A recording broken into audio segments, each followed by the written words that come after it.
Boa noite, igreja, a paz do Senhor. Estamos aqui nesse domingo para nos reunir como igreja. Como vocês sabem, nós estamos essa semana e as próximas fazendo o culto online, mas continuamos unidos como igreja, como irmãos, e eu quero te convidar a dedicar esse tempo agora, para que a gente esteja juntos meditando na palavra, louvando ao Senhor.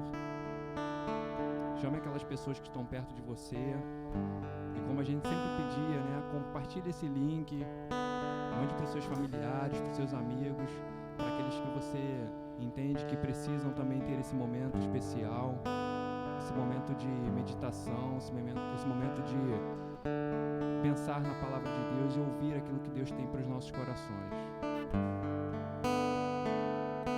Senhor, nós te agradecemos por essa noite, te agradecemos, Senhor, por mais este culto.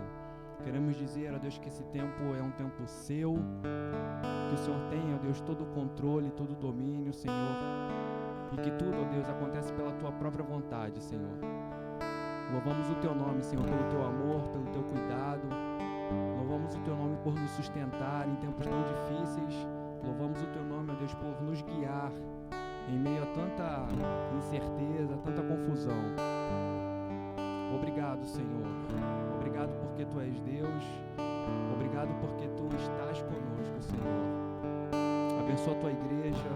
Abençoa, Deus, os nossos irmãos, onde quer que eles estejam nesse momento, Senhor. Que a tua boa mão esteja sobre nós, nos ajudando, nos guiando, Senhor, em todo momento, Pai. Obrigado, Senhor. Em nome de Jesus. Amém. Amém. Vamos louvar o Senhor.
Nada igual.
noite, igreja querida, graça e paz. Nós aqui do templo, você aí no conforto e na segurança da sua casa. Eu sei que você queria estar aqui. Eu também gostaria que você aqui estivesse conosco. Mas, de fato, foi necessário a gente dar essa pausa, né? Porque muitas pessoas estavam sendo contaminadas. Obviamente que não aqui necessariamente, mas aumenta-se muito o risco. E aí nós queremos preservar a sua saúde, a sua vida, entendendo que a gente vai ficar distante só um pouquinho, né? A ideia é, se assim Deus permitir, nós retornarmos com os cultos já no primeiro domingo de fevereiro, se assim Deus permitir. Então, daqui até lá, não é? É o que tem para hoje, não tem jeito, a gente precisa se cuidar, né? E enquanto isso, nós vamos aí utilizar a tecnologia para abençoar a sua vida.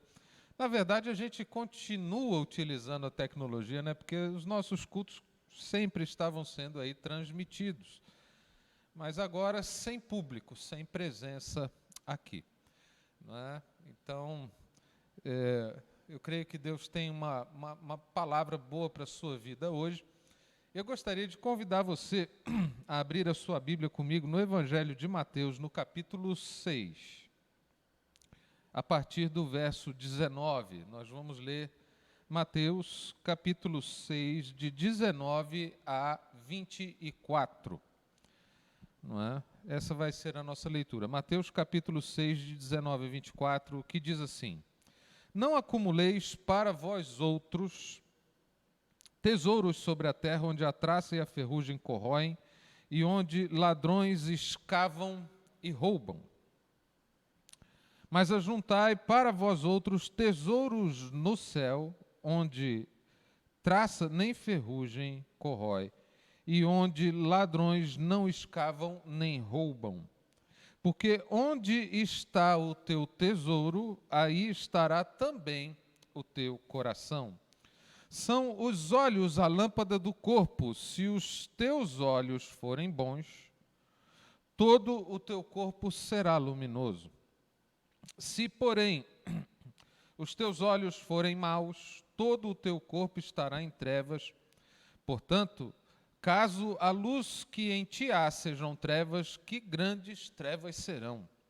Ninguém pode servir a dois senhores, porque ou há de aborrecer-se de um e amar ao outro, ou se devotará a um e desprezará ao outro. Não podeis servir a Deus e às riquezas. Amém? A minha oração é para que o Espírito Santo de Deus te dê entendimento sobre essas verdades faladas por Jesus aqui. Eu confesso a vocês que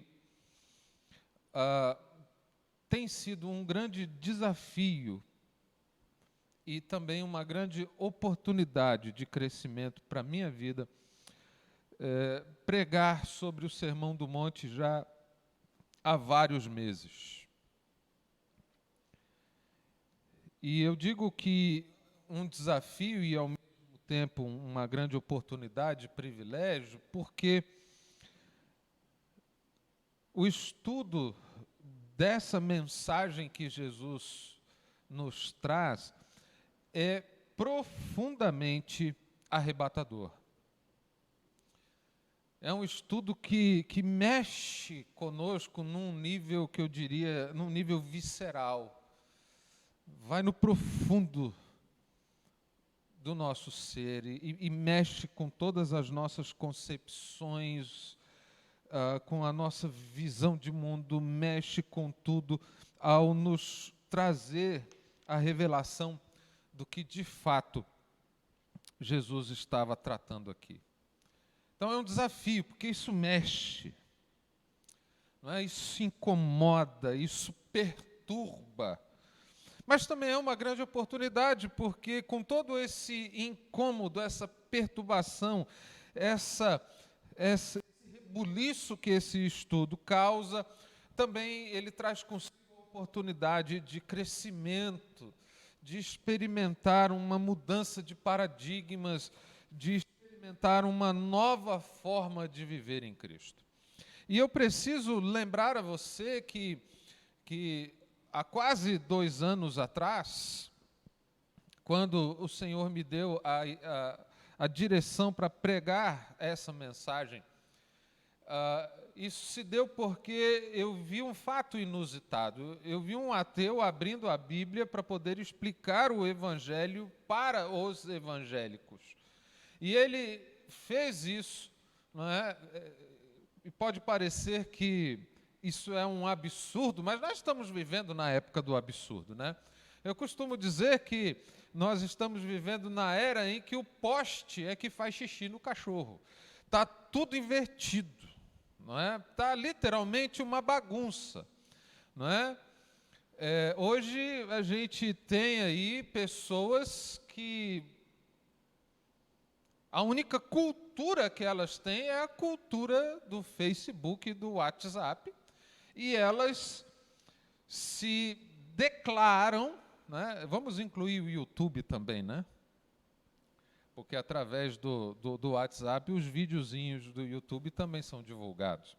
Então a cultura que elas têm vem daí, e elas se julgam especialistas em assuntos extremamente complexos, né, que pessoas estudaram décadas e continuam estudando para se especializar, se profissionalizar naquilo. E quando essas pessoas que são especialistas, elas dão um parecer sobre aquilo, aí vem a multidão de 220 mil técnicos de futebol, 220 mil especialistas em vacina, em epidemiologia, em virologia, para dizer que não é bem assim.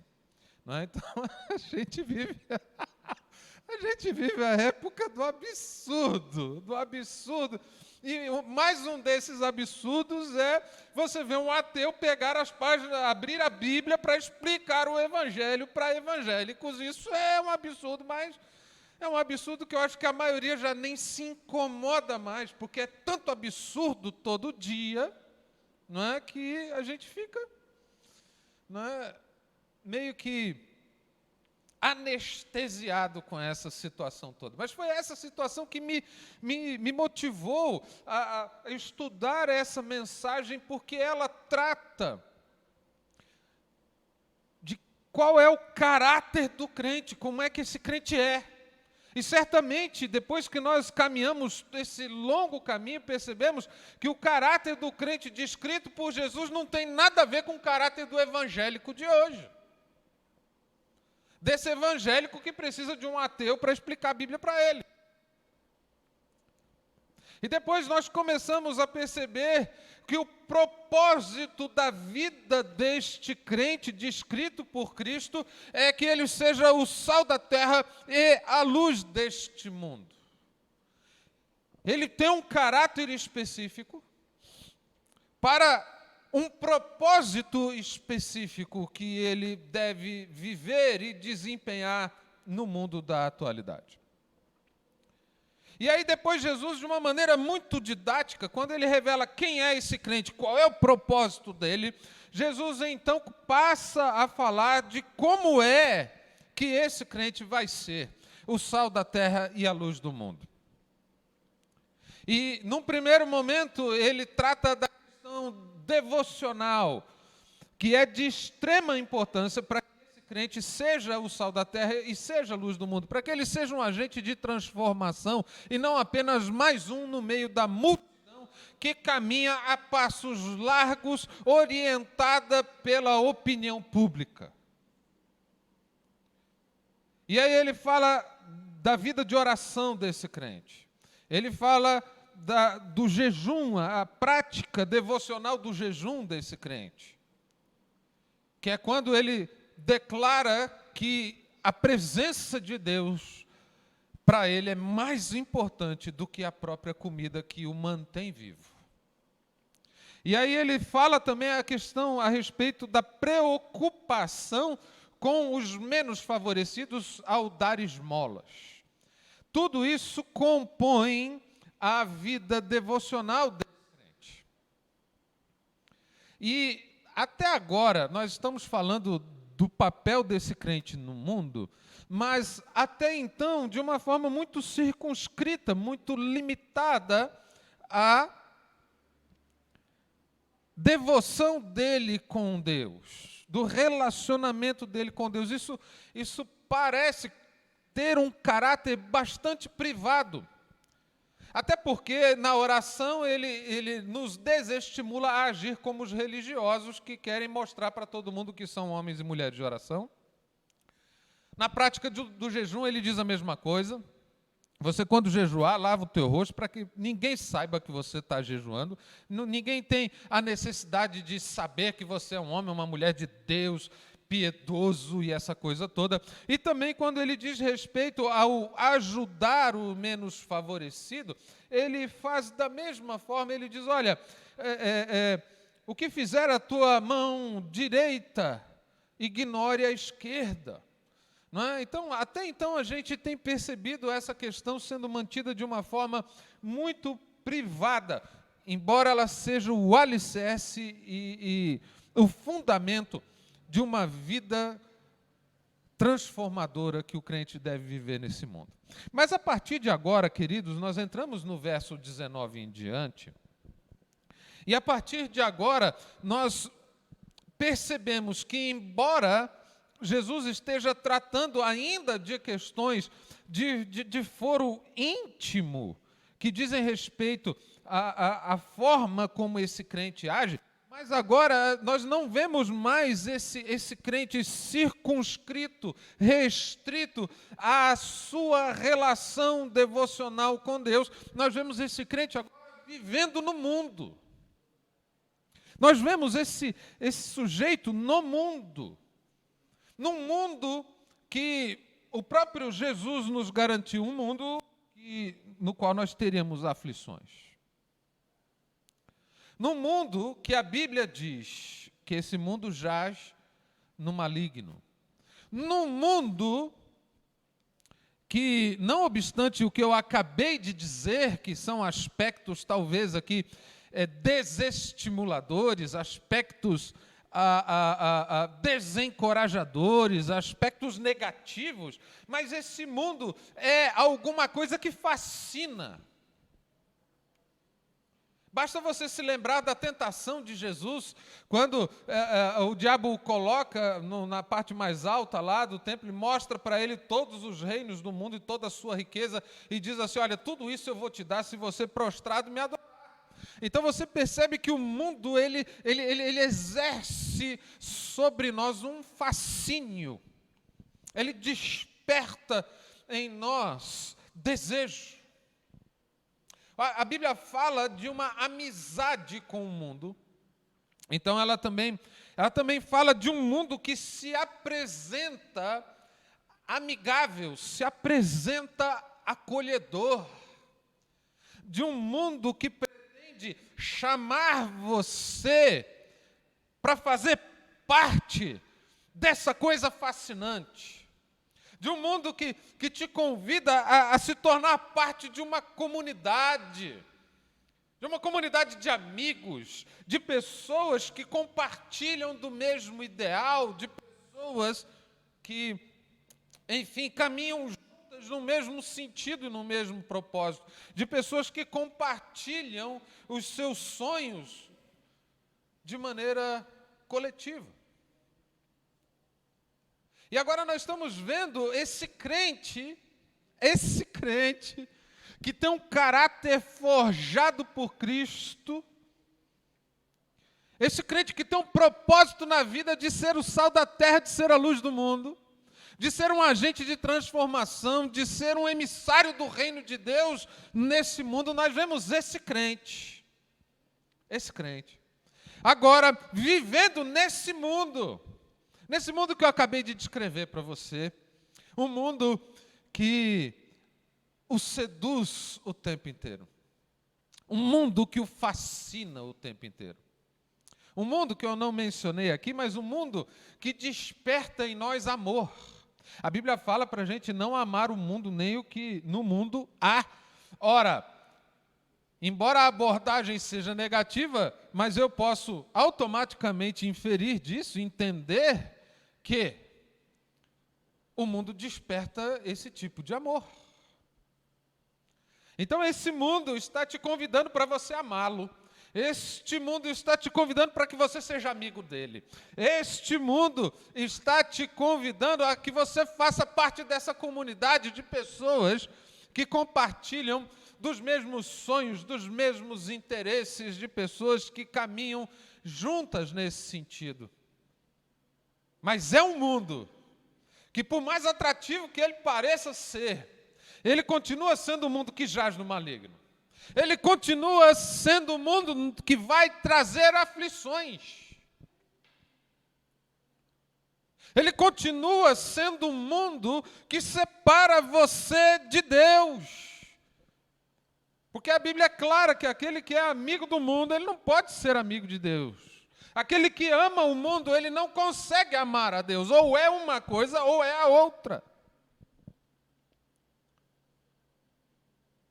Em outras palavras, o que está em questão aqui é que se eu e você, nós que somos crentes, filhos do Deus Altíssimo, pessoas regeneradas, transformadas pelo poder e ação do Espírito Santo de Deus, que se nós não estivermos atentos ao que está acontecendo, se nós não identificarmos o mundo como ele é, e se nós não entendemos qual é o nosso papel nesse mundo, então a nossa missão, o nosso propósito de ser o sal dessa terra, que impede que ela apodreça, que ela se deteriore. A nossa missão de ser a luz do mundo, que impede que as trevas prevaleçam. A nossa missão está em questão, ela está completamente comprometida, ao passo que o mundo te seduz, te atrai e te desvia do seu propósito principal. Agora, queridos, eu preciso, embora eu tenha descrito o mundo aqui, eu preciso agora defini-lo de uma maneira um pouquinho mais didática e objetiva. O mundo não é o planeta. O mundo não é a natureza, o ar que respiramos, a terra sobre a qual pisamos, o céu,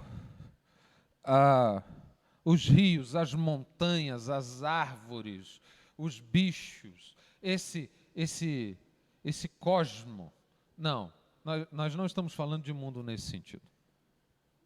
O mundo também não é o conjunto das pessoas, ou seja, no sentido de humanidade. Nós não estamos falando no mundo humanidade. Também preciso definir esse mundo aqui para vocês, sendo um pouquinho mais didático e até prolixo, não é? Com vocês, para dizer que o mundo também não é apenas aquilo que a igreja evangélica acha que ele é. Preste atenção no que eu quero dizer agora, porque isso eu vou ter que explicar. A igreja evangélica, quando ela fala de mundo, né, de pessoas que estão dentro da igreja, vivendo no mundo, que são pessoas mundanas, elas reduzem esse conceito de mundo a apenas uma moralidade. E a moralidade distorcida pelo mundo é apenas uma pequena parte do que o mundo representa. A igreja evangélica, ela define muitas vezes o mundo, não é? O mundo na igreja, quando você toca um estilo de música tipo rock, que por muitos anos, não é, era considerado a coisa do capeta, não é? O ritmo do diabo. Não é? Aí, se você toca rock na igreja, a igreja está mundanizada. Olha só, Olha o nível de infantilidade, o nível de superficialidade que há nessa concepção sobre o mundo. O mundo é muito pior do que isso, gente. O mundo é muito mais sério do que isso. E eu pretendo descortinar isso para você e oro para que o Espírito Santo de Deus te dê esse entendimento, essa revelação, para que você perceba que você viveu muito tempo na superfície desse entendimento e foi mantido nessa ignorância moralista, para que você continuasse vivendo no mundo achando que estava servindo a Deus. Isso é muito sério. Então o mundo não é apenas essa porção que a igreja evangélica enxerga. Não é?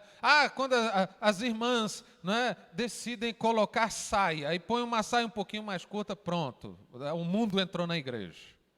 Não é? Ou então, pior, né? Teve uma época que as mulheres só podiam usar saia.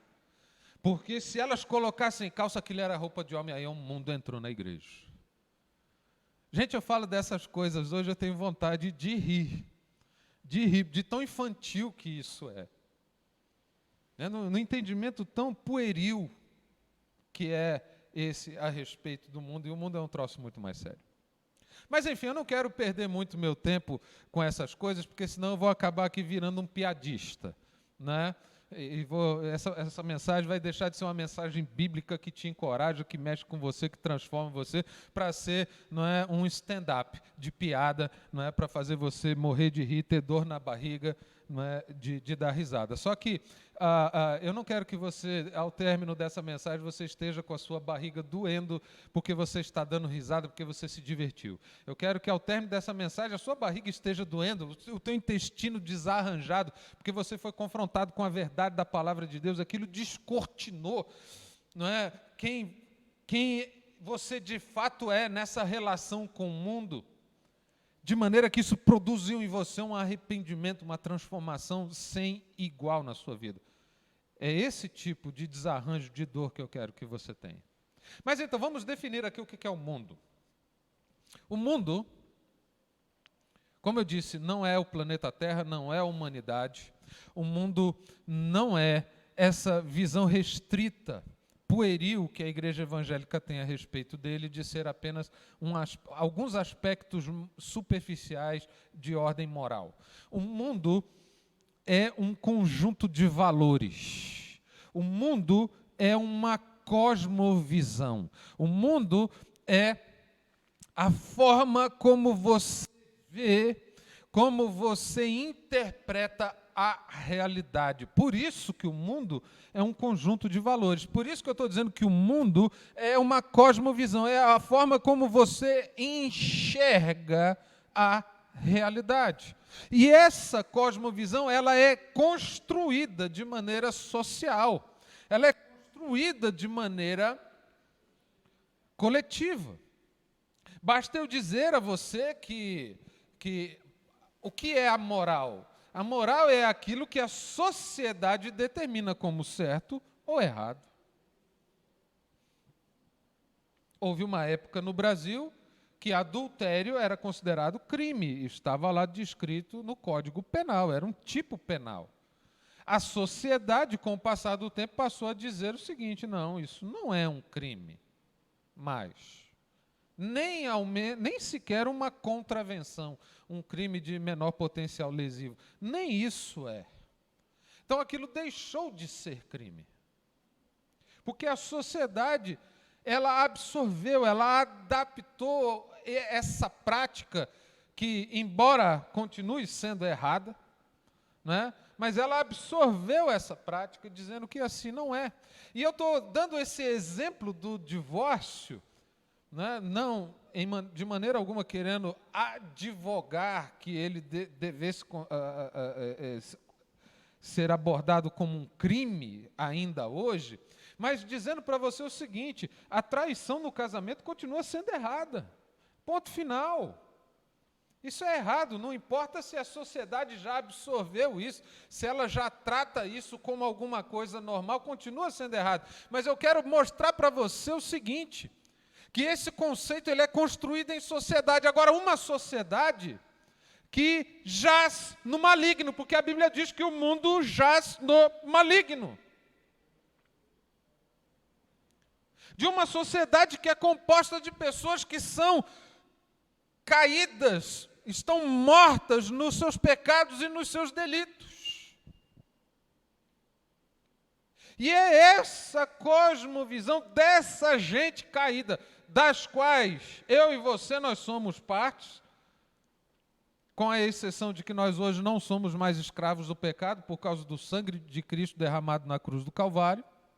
Então nós não somos mais escravos do pecado, não estamos condenados por ele. Nós temos a opção de não pecar, mas continuamos sendo pecadores, temos ainda a nossa natureza pecaminosa que guerreia dentro de nós. Gálatas capítulo 5 fala que a carne milita contra o espírito e o espírito contra a carne, para que porventura não façamos o que seja do nosso querer. Então nós temos essa realidade. Mas você percebe que esse mundo que quer ser o seu amigo, esse mundo que desperta em você desejo e fascínio, esse mundo que se apresenta a você como uma oportunidade de amor e paixão, esse mundo está no maligno. E é esse mundo que te convida. Aí, nessa altura da mensagem, você deve estar se perguntando, mas pastor, o que isso tem a ver com os tesouros no céu, com tesouro na terra, com o texto que tu acabou de ler? Exatamente, eu estou introduzindo para você o seguinte, que agora o crente está vivendo no mundo, e no mundo ele tem que lidar com o mundo. E uma das coisas com as quais nós lidamos no mundo, nós lidamos com os tesouros. Nós lidamos com as nossas necessidades mais básicas, de comer, de beber, de vestir. Nós lidamos com as necessidades que nós temos de sociedade, de viver em comunidade. Nós, como o próprio Jesus definiu, nós não somos desse mundo, mas estamos nele. Nós não somos desse mundo, mas a ele fomos enviados. Então nós precisamos lidar com o mundo. E esse mundo completamente sedutor, esse mundo que te desafia, que te convida toda hora para fazer parte dele, desse esquema, esse mundo, ele apela para os desejos mais primitivos do coração do homem. E aí, quando nós olhamos para o que Jesus está dizendo, ele começa dizendo, ele traz um mandamento na forma de injunção. Ele diz assim: não acumuleis para vós outros tesouros sobre a terra, onde a traça e a ferrugem corroem, e onde ladrões escavam e roubam, mas ajuntai para vós outros tesouros no céu, onde a traça nem ferrugem corrói, e onde os ladrões não escavam nem roubam. Porque onde está o teu tesouro, aí está também o teu coração. Preste atenção aqui comigo. Há uma forte tendência, um forte apelo desse mundo para que você se enquadre a ele. Para que você deixe de pertencer ao reino dos céus para se tornar um cidadão do mundo. E Jesus afirmou na sua oração que nós estamos no mundo, mas nós não somos dele. O mundo quer que você seja dele. E o que o mundo te apresenta? Os tesouros. Ele começa a querer te fascinar com essas coisas. E, queridos, eu preciso agora definir tesouro. Tesouro não é apenas dinheiro. Tesouro, a ideia de tesouro é algo mais abrangente do que dinheiro. O seu tesouro, por exemplo, pode ser o seu trabalho. O seu tesouro pode ser a sua reputação. O seu tesouro pode ser a sua família. O seu tesouro pode ser o reconhecimento dos homens. O seu tesouro pode ser o elogio que tanto você sente e você faz falta.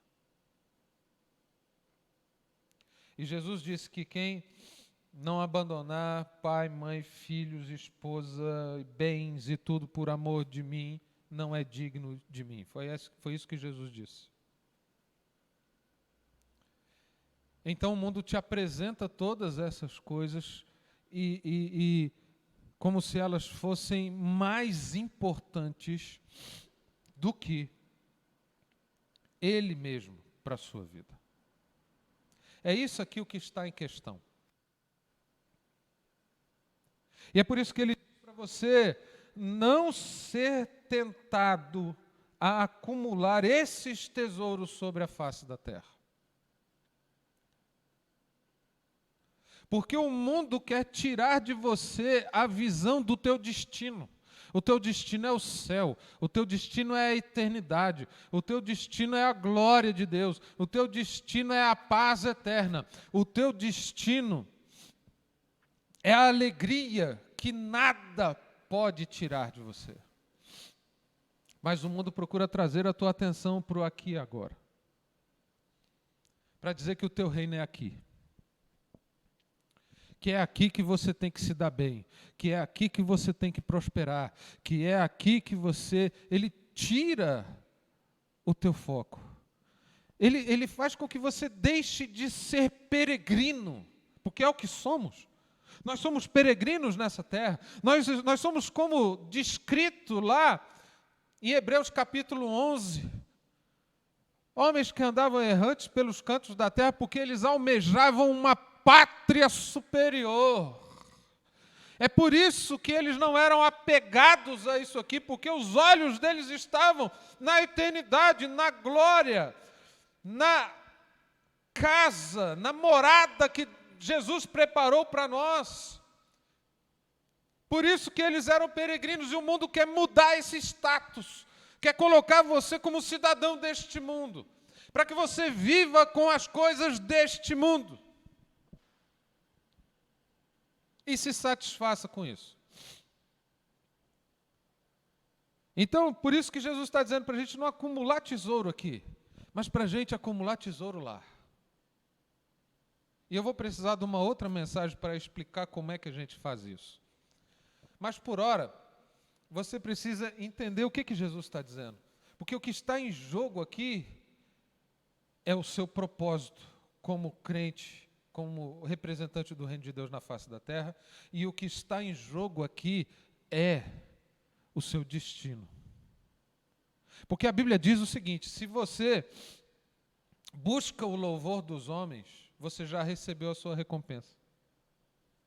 Porque a sua recompensa está aqui. E de Deus você não vai receber absolutamente nada. Estão entendendo isso? Isso é muito sério. Porque no final das contas está em jogo o teu destino. Está em jogo o teu propósito. O que está em jogo é o seguinte: ou você age como um agente de transformação, ou então você é transformado pelo mundo. Não há uma transigência entre essas coisas. Você muda um pouquinho e você é mudado. Não. Ou você é alguém que é um agente de transformação do reino de Deus, ou então você é alguém que está sendo transformado pelo mundo. Essa é a razão pela qual Mateus 25 nos diz que naquele dia, no dia do juízo, chegarão pessoas diante de Cristo e vão dizer assim: olha, eu fiz isso, eu fiz aquilo outro, eu frequentei a igreja, eu participei de campanhas, eu operei milagres, eu fiz isso e aquilo. E Jesus vai dizer assim: apartai-vos de mim que eu não vos conheço, apartai-vos de mim por fogo eterno, porque eu não conheço vocês, que vocês viveram na iniquidade. Viver na iniquidade é você viver de acordo com esse padrão do mundo que jaz no maligno. É isso que significa. E não importa se você frequenta uma igreja regularmente, não importa se você tem um ministério nessa igreja regularmente, não importa aquilo que você faz, tampouco não importa o seu discurso, se o que você faz e o que você fala estão comprometidos pelo mundo, então você viveu na iniquidade. Você esteve achegado à religião, mas nunca se achegou a Jesus. Essa é a questão da qual nós estamos falando aqui. É por isso que eu disse que isso aqui é para revirar o intestino da gente. Isso aqui é para tirar o sono da gente mesmo. Isso aqui é punk, o negócio é sério. O negócio é complicado. E é por essa razão que Jesus está dizendo, se vocês querem ser agentes de transformação, não acumulem tesouros na terra. Não vivam aqui preocupados de receber o elogio dos homens. Não vivam aqui preocupados de construir um patrimônio, que é como aquela parábola do cara que tinha uma grande colheita, destruiu celeiros, construiu maiores, colocou tudo dentro e falou assim, agora minha vida está resolvida. E aí Jesus diz assim, louco, hoje mesmo pedirão a tua alma e o que tens ficará para quem?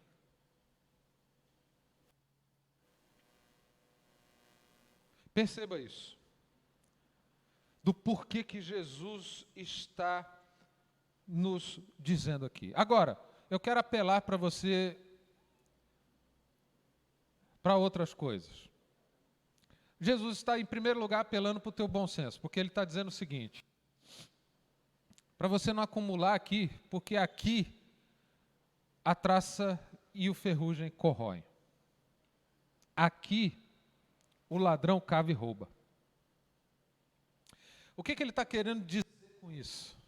Que esses tesouros que nós temos tanto interesse e somos tão seduzidos a juntar, a amealhar esses tesouros sobre a face da terra, eles são completamente efêmeros, são coisas que passam, são coisas que se deterioram. É por isso que ele fala para a gente acumular no céu, porque lá essas coisas não se deterioram, elas não se consomem. Então é uma questão de bom senso, né, de inteligência. Por acaso você investiria o seu dinheiro em ações que estão de uma empresa que está para falir? Você ia jogar seu dinheiro fora assim? Não, não vai, né? A empresa abriu concordata, né? Tá para abrir concordata, tá lá, e você vai lá comprar a ação dela, você perdeu o juízo. Está vendo como Jesus está clamando para o nosso bom senso? Está dizendo, gente, peraí, calma. Vocês vão querer amealhar, juntar um tesouro que se desvanece, que desaparece, que se consome? Essa é a primeira coisa que Jesus nos chama a atenção, porque nós estamos trocando coisas terrenas, perecíveis, por coisas eternas. Segunda coisa que Jesus nos mostra aqui nesse texto, é que ele está dizendo que essas riquezas que nós somos convidados a desejar, a querer e a lutar por elas, essas riquezas, na sua essência, têm alguma coisa de errado nelas.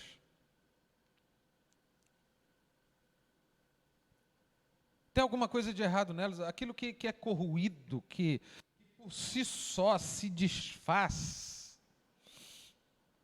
é porque já há na sua própria essência, não importa o melhor estado em que esteja, já há na sua própria essência a corrupção, já há na sua própria essência essa coisa de se perder, tem alguma coisa errada, e é por isso que essas coisas não nos satisfazem. Isso não nos satisfaz, gente. Você já reparou uma coisa? Quando você coloca um objetivo, eu quero comprar um carro, aí eu vou ser feliz, aí você vai e compra o carro. Aí você curte aqueles primeiros momentos, né? Nossa, eu estou andando na nave. Agora eu não preciso pegar mais ônibus. Não tem que ficar lá no ponto quando está chovendo e passa carro e joga água em mim. E não sei o quê. E aí você fica. Aí daqui um pouco, você já está entediado daquilo. Aí você, não, agora eu tenho que comprar um carro melhor. E aí trabalha, rala, se mata, perde a saúde e vai lá e compra o carro melhor. Aí agora eu estou bem, aí daqui um pouco já está enjoado daquilo. Você já reparou isso, que tudo na vida é assim? Por mais que você tenha, você acaba se enjoando daquilo. Por que pessoas que são ricas, e elas têm de tudo que o dinheiro pode comprar, mas elas continuam depressivas? Já reparou isso? Aí elas querem mais. Porque nada disso, de fato, pode satisfazer, porque na sua essência está corrompido. Nós somos seres eternos, criados pelo eterno, e nós anelamos pelas coisas da eternidade. É só a eternidade que pode, de fato, nos satisfazer. Não tem outra coisa. E você percebe como o mundo corrompe isso. Ele coloca essas questões que são de ordem perecível, como se fossem as mais importantes, para desviar o teu foco daquilo que de fato importa. Foi quando Jesus estava sendo tentado pelo diabo e ele falou, diga para essas pedras aí que se transformem em pães, porque está escrito. E aí o que Jesus respondeu? Não é só de pão que viverá o homem, mas de toda a palavra que procede da boca de Deus. O que o diabo estava fazendo ali? Querendo colocar aquilo que é perecível acima do que é imperecível, querendo colocar o que é momentâneo, o que é fugaz, diante daquilo que é eterno, para você trocar uma coisa pela outra. É fato que a gente precisa do pão para viver. É fato que a gente precisa de água para beber, a gente precisa vestir, a gente precisa se abrigar. Nós temos muitas necessidades, e nesse texto aqui, mais adiante, o capítulo 6, Jesus declara que o nosso Pai sabe que nós precisamos dessas coisas todas, mas a nossa prioridade não são essas coisas, a nossa prioridade é o reino. Essas outras coisas Ele acrescenta porque Ele sabe que a gente precisa. Mas a nossa prioridade continua sendo o reino. A gente utiliza essas coisas, mas o nosso destino é a eternidade. E é só na eternidade que, de fato, seremos completamente satisfeitos. Amém? É por isso que você precisa entender o que Jesus está dizendo. E isso aqui implica em você, e eu quero encerrar essa mensagem de hoje, porque eu vou ter que dividir essa mensagem, não adianta. Vou ter que dividir essa mensagem em 2 aqui, porque senão não vai dar certo. Vai ficar muito longo. Mas eu quero dizer aqui para você, o que Jesus está nos dizendo hoje é o seguinte: que nós não devemos acumular tesouros nessa terra. Porque acumular tesouro nessa terra significa não acumular tesouros nos céus. Acumular tesouro nessa terra é abrir mão do nosso propósito de sermos agentes de transformação no reino. Acumular tesouro nessa terra é nós dizermos sim ao mundo e dizer não para Deus. É isso que significa. Acumular tesouro na terra, ceder a esse deslumbre que o mundo nos proporciona, é o mesmo que dizer não para as coisas eternas, para a glória de Deus e para todo o mais. É por isso que ele está dizendo: não acumuleis para vós outros tesouros sobre a terra, mas juntai para vós outros tesouros nos céus. Amém? O que está em jogo é muito mais sério do que uma mulher vestir saia ou calça jeans. O que está em jogo é muito mais sério do que você tocar um ritmo, não é, diferente musical na igreja. O que é muito mais sério do que se um crente pode ou não beber. É muito mais sério do que isso. É muito mais profundo. Porque afeta o propósito e afeta o destino. E a minha oração hoje é para que o seu coração seja capturado por essa mensagem, você seja confrontado por isso. E você saia daqui hoje desejando apenas uma coisa. Você saia daqui hoje desejando entender o que é esse mundo e não ceder a ele e assumir de uma vez por todas o seu papel de ser o sal da terra e a luz desse mundo. Amém? Na próxima semana a gente vai continuar nesse tema mas aí eu vou mostrar para vocês como é que nós vamos acumular tesouros no céu. Como é que a gente faz isso? Não é? Como é que a gente lida com essas questões de uma maneira um pouco mais prática? E eu quero te convidar você, onde você está agora, você curvar a sua cabeça, eu quero orar com você. Logo após essa oração, nós vamos ter mais um tempo de louvor e de adoração. E esse vai ser o momento para você entregar o teu dízimo e a tua oferta. Já deve estar a informação aí no rodapé do seu vídeo, não é? Você pode aí fazer o seu Pix, pegar o seu Internet Banking, se assim você desejar, obviamente, numa atitude de amor a Deus. Não é? Aquele que tem os meus mandamentos e os guarda, esse é o que me ama. Então, quando a Bíblia fala para você dedicar aí os teus dízimos, as tuas ofertas, para você ser generoso com isso, você faz isso porque você ama, não é porque você tem interesses, ou porque você tem medo, ou por manipulação, ou qualquer tipo de coação. Você faz isso porque você ama a Deus. E vai ser durante esse momento de louvor que essa oportunidade vai te ser franqueada. E eu oro para que esse Deus maravilhoso continue suprindo a tua necessidade em Cristo Jesus. Para que esse Deus bondoso continue te sustentando como Ele fez até aqui. Eu tenho relatos de pessoas que ficaram impossibilitadas de trabalhar durante essa pandemia. Mas Deus as sustentou. E graças a Deus, elas estão aí de pé. Louvado seja o Senhor por isso. Vamos orar? Pai, obrigado, Senhor, por essa palavra, por tudo aquilo que ela ministra em nossas vidas. E eu quero orar para que essa palavra impacte esses teus filhos e filhas que nos ouvem agora, todos os que nos ouvirão aí ao longo do tempo, porque isso fica na internet. Eu te peço, Pai, que essa mensagem traga um incômodo profundo no coração deles e que hoje eles saiam daqui desafiados a enxergar o que o mundo está fazendo, a enxergar esse mundo com mais profundidade, que eles consigam discernir, mediante a revelação do Teu Espírito, a influência que o mundo tem trazido sobre eles. Aquele tipo de pensamento, bandido bom e bandido morto, rouba mais faz.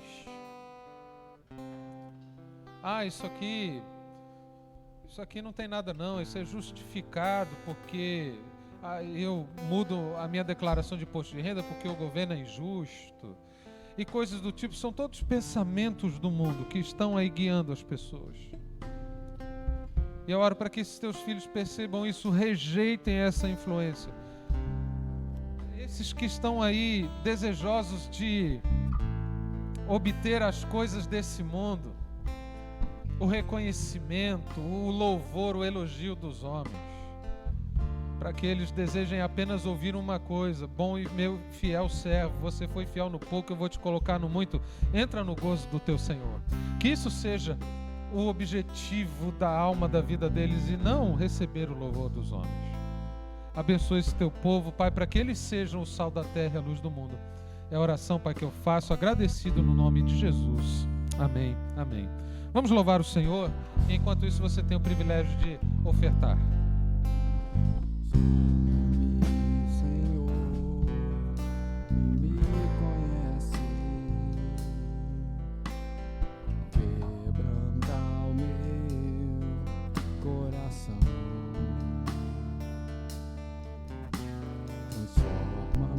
Conforme a tua palavra,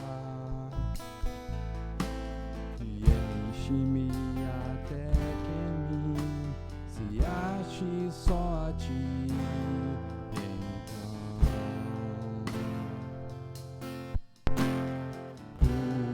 Usa-me, Senhor, usa-me como um farol que brilha à noite, como ponte sobre as águas, como abrigo no deserto.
Senhor,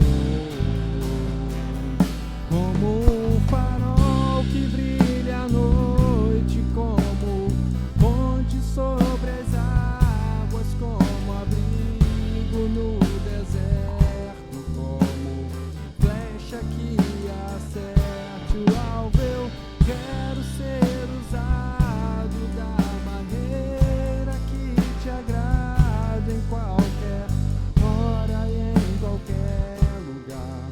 Eis aqui a minha vida, usa-me, Senhor, usa-me. Aleluia. A gente já está caminhando para o final. Quero dizer que nos próximos 2 domingos nós continuaremos a nossa transmissão online sem público aqui na igreja, devido aí a esse aumento no contágio aí da variante Ômicron. Então, às 19 horas, nós estaremos transmitindo aqui o culto para vocês. Nossa escola bíblica também vai ser transmitida online. Estaremos fazendo isso em classe única através do Meet, Google Meet. A gente sempre disponibiliza o link aí no grupo da igreja. E se você tiver aí desejo de participar, você que não faz parte do grupo da igreja, é só mandar aí, deixar uma mensagem aí para nós no YouTube, que a gente, ou então no próprio Facebook da igreja, que a gente então repassa isso para você, tá certo? A nossa escola bíblica sempre às 10 horas da manhã e o culto às 19 horas. Os nossos conectas ainda estão de férias, então logo seja possível nós retornaremos. Amém? Deus dê a você uma semana abençoada, especialmente com a oportunidade de refletir sobre tudo que falamos aqui. E eu te aguardo ansioso para o próximo domingo para a gente dar continuidade nessa palavra que certamente vai te abençoar muito. Amém? Vamos orar? Pai, obrigado por esse tempo precioso na Tua presença. Obrigado, Senhor, pela vida de cada pessoa que está conosco nesse momento. Oramos para que elas sejam profundamente abençoadas na Tua presença. E que o Senhor dê a elas a oportunidade de viver nesse mundo como peregrinos, como agentes de transformação para a glória do Teu nome. É a oração que nós fazemos, certos de que o amor de Deus, o nosso Pai, que a graça do nosso Senhor e Salvador Jesus Cristo, que o consolo e a comunhão do Espírito Santo esteja sobre toda a igreja e sobre todo o povo de Deus espalhado pela face da terra. E a igreja diga amém e amém. Deus te abençoe, uma boa semana, fique com Deus.